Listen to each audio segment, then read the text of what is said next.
Hey everyone, welcome back to a new video. Before I begin on the stories, I just wanted to mention, if you have your own personal scary story that you would like to send me for me to possibly narrate here on the channel, you can do so by sending it to southerncannibal.com. So if you have a personal true scary story that you'd like to share, please consider sending it my way. Now that all that's out of the way, let's begin.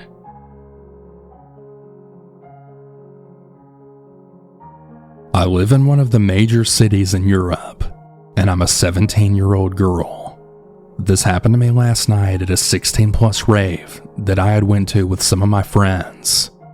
I started chatting with a guy who turned out to be 22 years old, which already kind of made me suspicious as to what he was doing there.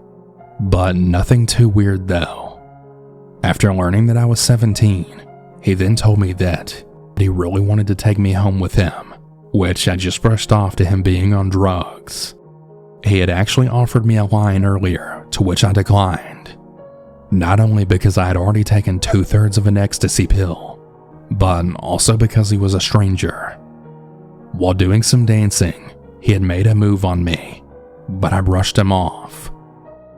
After dancing for a bit next to each other, I asked him for a piece of gum, which in retrospect was a stupid idea. I was pretty out of it at this point, and my friends were nowhere to be seen, but I tried to watch what he was doing to the best of my abilities. He was taking an awful lot of time to take out the piece of gum, joking around awkwardly about how he couldn't get it out, but his hand movements looked off. That's when I saw it.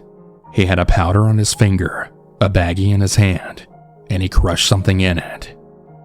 I immediately knew what was going on, and I confronted him. He got very defensive very quickly, his demeanor changing in a second. He somewhat angrily raised his voice at me, saying, "What did you think was happening here, little girl?" I just left to go dance somewhere else, but I realized quickly that I had to tell someone. So I went to the entrance to go tell the bouncers about the guy. Although they were nice, they weren't of much help, and it felt like I had to pressure them to take care of the people they were responsible for. I gave them his description, and I even airdropped a screenshot of the guy's Instagram profile to one of the bouncers. After I left to go find my friends, he approached me again, switching from an apologetic behavior to a defensive one, I guess to try and convince me that he didn't do anything wrong. But I just stood my ground, and I told him off multiple times. When I went back to the bouncer, he actually told me to go get the guy myself and bring him to the exit, which I of course didn't do because I didn't want anything to do with him. Who tells a 17-year-old to go get the guy who tried to drug them? I did eventually get home safely, and nothing else happened to me. But please, to anyone out there, don't ever take anything from a stranger, not even when you think you have it under control. I'm going to the police tomorrow, even though I know they aren't going to be able to do anything. I just want there to be a file somewhere that links him with this accusation, so that maybe another girl who isn't so lucky can have my story to back hers up.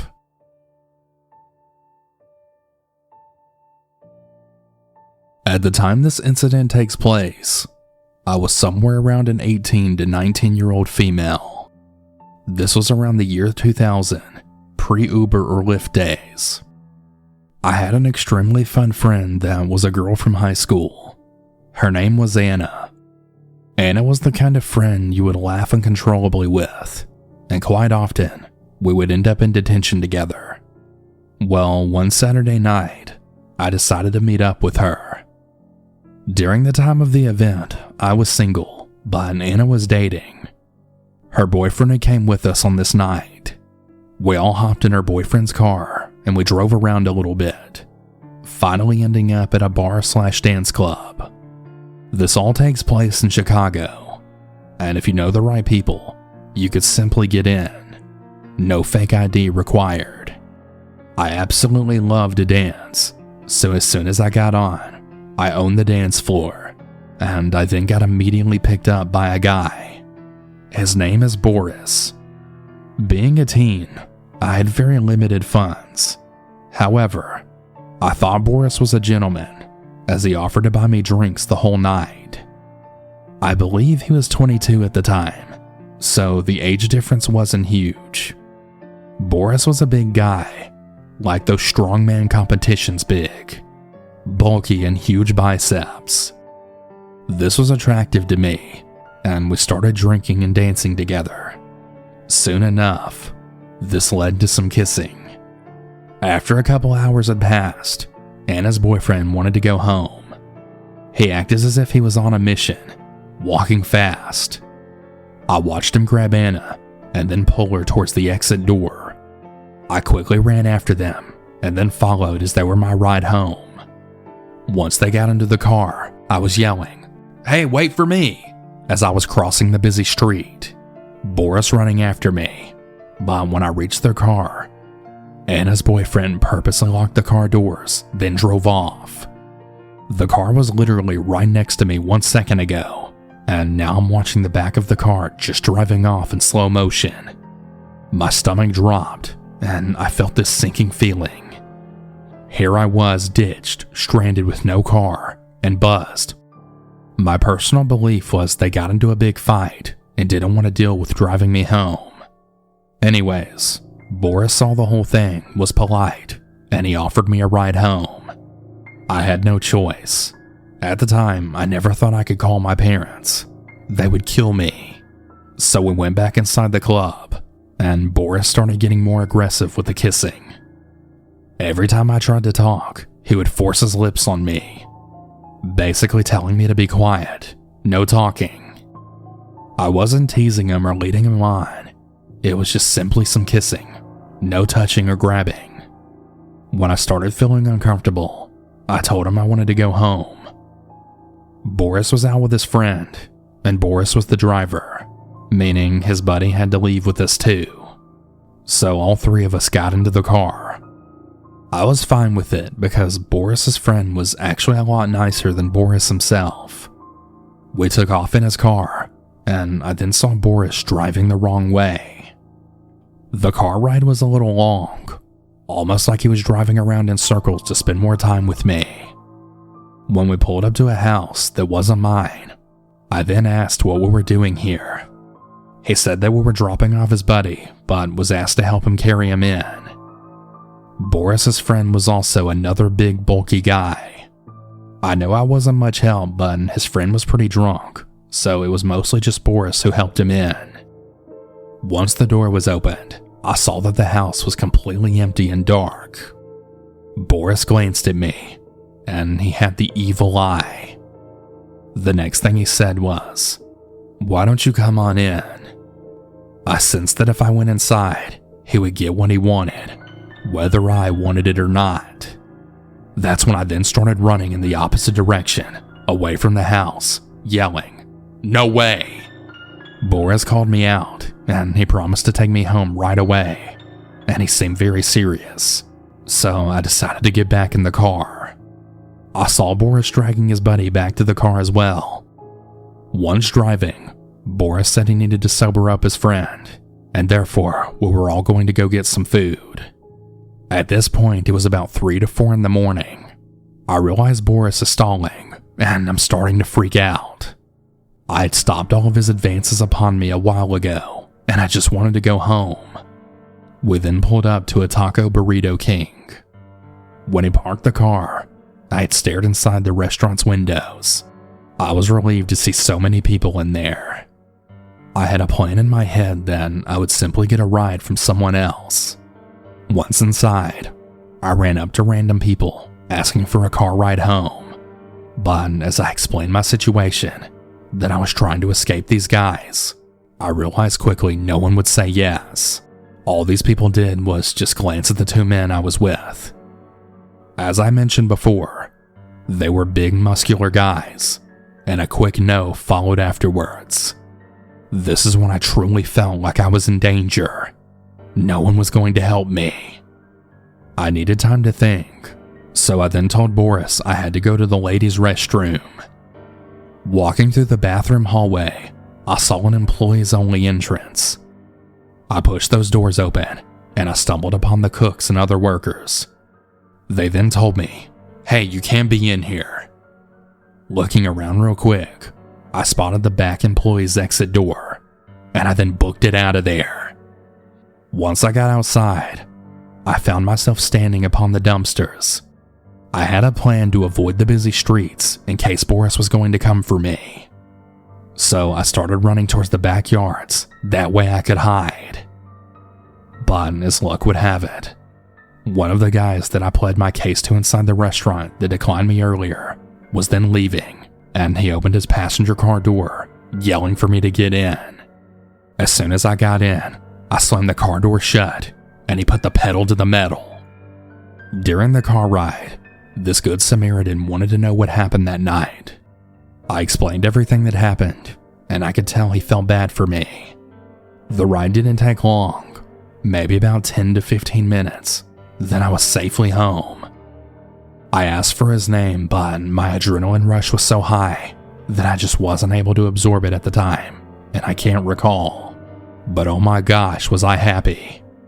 I thank this saint all the time, and I'm super grateful that he was there, at the same time and place that I was. Isn't that a good coincidence? To that good Samaritan out there, if you're happening to be listening to this, thank you for being my angel that night. A couple of years later, Anna had called me and apologized for what happened that night.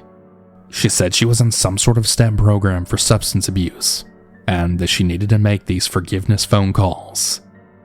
I forgave her, and she did sound sincere. However, her life is currently quite messed up, and we ended up breaking off ties permanently. Now as a mom myself, I try to explain that if there's any dangerous situation that my daughter finds herself in, that she can always call me. I don't even care what it is, or what time of the day or night it is. I will always be there for her.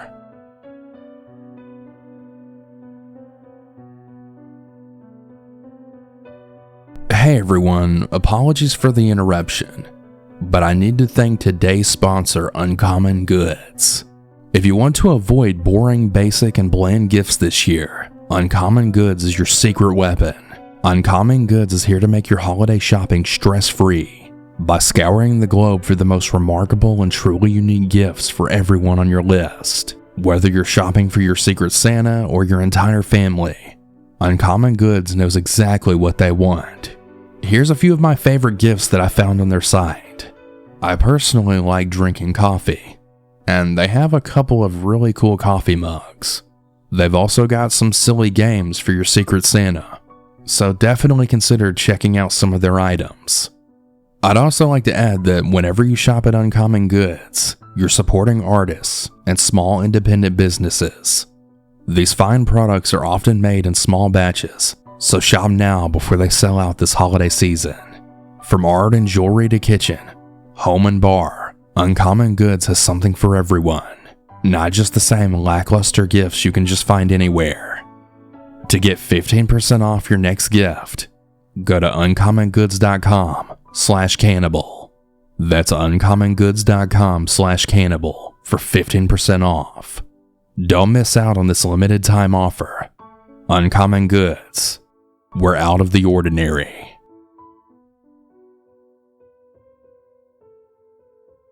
This happened about 15 years ago. I was in my mid-20s, and I decided to hit up a club with a few of my friends. There were 4 of us that night. We were headed towards the outskirts of a pretty big nearby city. The outdoor club sat on a marina near large expensive condominiums. I was driving, and I needed some gas. Around 10 o'clock, we're at a gas station about 5 to 10 minutes away from the club. We had noticed a man pacing around the gas station. There was something very strange about the way he lingered around the pumps, then towards the station's entrance. The strangest thing was that we all noticed how odd he appeared. We weren't the type of guys to really pay attention to that sort of thing. At the time, we were probably more concerned about getting primed up before entering the club. Anyway though, we arrived at the club and stayed until it closed. I believe it was around 2 o'clock, as we sat in a very long line of cars, attempting to exit the marina area. We listened to some music, talked about our night, and we gazed at the large condos to our left. We were completely stopped as we saw a man walking up the long line of cars. He stood out, being the only one out of a vehicle. "That's the guy from the gas station," one of my friends blurted out. We couldn't believe our eyes. 4 hours later, he was approaching our car. He walked by each car, then stopped in my driver's side window. He motioned for me to roll it down, and that's what I did. What's up, man?" I asked. "Do you guys want to go to a party?" he asked us with an odd expression. He had a really strange grin that made me pretty sure he was up to no good. I looked around at my friends, who seemed to be attentive to the man. What kind of party?" I inquired, partially to humor myself regarding what his answer may be. I have to admit, I didn't really expect the answer he gave. He moved his head closer to mine as his grin widened. "It's right up there," he answered, as he then pointed high up towards the top of the condos. "What kind of party is it?" I asked again. His eyes seemed to latch onto mine. "You ever heard of Hannibal Lecter?" he mumbled, displaying the same grin. Yeah, I think we're good," I then answered as I put my window up. I kind of just glanced around as my friends and I just shook our heads at one another. I seriously hope nobody was crazy enough to take him up on his offer. This happened about 10 years ago. My group of friends and I had just turned 21, so we were all in the bar hopping and clubbing phase of our lives. We would literally go out Thursday through Saturday and drink, and honestly get into drunken, ridiculous situations. On a random Saturday night, the group decided that we wanted to go downtown and hit up a few bars and clubs. This was a time before Uber and Lyft, so like the idiots we were, we jumped into any available car and drove ourselves there. We all parked in an underground parking garage about 2 blocks away from the strip with all of the bars. We had a group of about 15 people, half guys and girls. Being 21 and broke, we had a bottle of liquor in the car, and we had all pre-gamed to save money. We all got into the club, and after about an hour, the girls in the club wanted to go back to the car and drink from the bottle a little bit more. They had asked me to go with them since usually a group of 5 girls walking downtown would attract a lot of creeps and weirdos. I was the only guy that decided to walk the girls back to the car. I live in a pretty big city, and usually you can avoid any bad situation if you knew where you were going.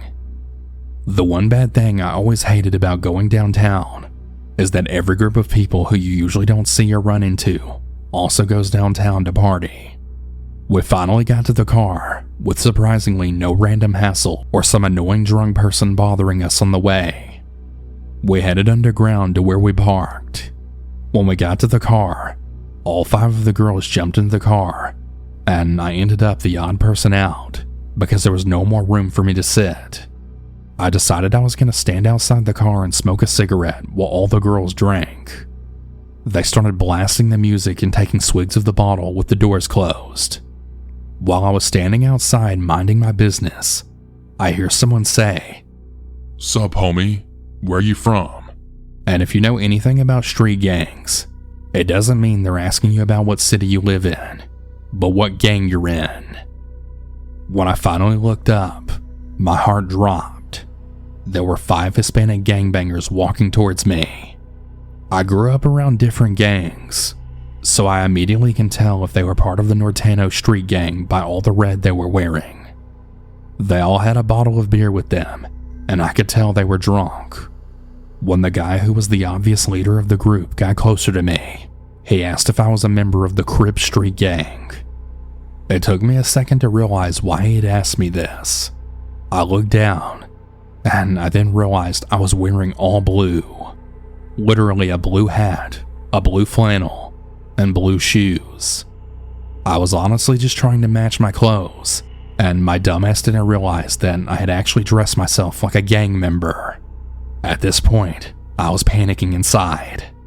The bangers had surrounded me, and all the girls I was with were all inside the car drinking. Even if they did notice what was going on, a part of me really didn't want the girls to come out of the car because of what might possibly happen to them. I was just praying that the girls were seeing what was going on and that someone was calling for help on their phone. I put my hands up and I was trying to defuse the situation, telling them I wasn't a gangbanger and that I didn't want any problems. It didn't work. The group was so drunk, and I could see in their eyes that they wanted to hurt me. The leader asked me again, "Are you a Crip?" and I just kept saying no, and without even listening to my answer, he responds back with, "The Crips put my homie in a wheelchair last month." And I just kept saying, "I'm sorry to hear that, man, but honestly, I'm not a gangbanger." After a few seconds, he looks me up and down, and he then pulls out a screwdriver out of his back pocket. When he did this, the rest of the gang did the same thing. I was now surrounded by a group of gangbangers with sharp screwdrivers all by myself. I literally thought to myself, so this is how I'm gonna die. Right at that moment, my best friend, who was one of the girls in the car, then hops out and screams, "Please don't hurt him, he's my brother." She was half El Salvadorian, so she spoke fluent Spanish. She was speaking in Spanish, trying to beg them not to stab me, and also convince them that I wasn't a gang member. This goes on for about a minute, with them not really saying anything, just staring at me and my friend begging them. Right at that very moment, I then hear and see sirens of a police car pulling into the garage. The gang members saw this, and they all ran to get away from the police as fast as they could. Luckily for me, the girls in the car had seen what was going on the whole time, and they had actually called the police while I was being surrounded. My friend jumped out of the car to buy some time for me, when she had then noticed when they pulled out the screwdrivers. After everything calmed down, I really wasn't in the partying mood anymore, and just wanted to go home. My best friend saved my life that night with her smart thinking. I will always be forever grateful for her. I kept telling her how she was my guardian angel, and she would always just smile. Unfortunately, a few years later, during a camping trip with everyone, my best friend who saved my life ended up passing away in a car accident on the way to the campsite. I miss her dearly, and honestly, I can still feel her presence sometimes whenever I get into situations that can end bad for me. I'm forever grateful to her.